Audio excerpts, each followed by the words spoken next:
Hi there, I'm Alex from WTI. Can you think of a better way to spend a night cozy up next to a fire in your favorite pair of slippers? These are my favorite pair of slippers. They're the ones from Floopi. So don't tell anyone, but I'm a bit of a klutz, and I've had slippers before that have made disastrous consequences. My favorite part about these slippers is the tread. So for some of us who are a little bit of a klutz, these slippers are so good. I can run up and down my stairs with ease and confident in knowing I'm not gonna fall up the stairs or down the stairs. The quality of these slippers is first rate. I've had ones before that just start to disintegrate or fall apart after even a few months. These ones have been going strong.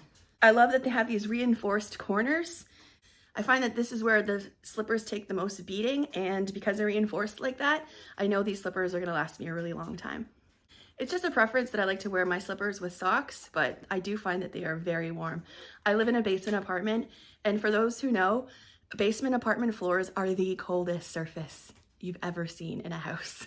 And these, when I wear them, I don't feel the cold at all. So if you're looking for a comfortable, warm, best tread on any pair of slippers I've ever seen or used, definitely recommend this set here from Floopi, and that's my point of view.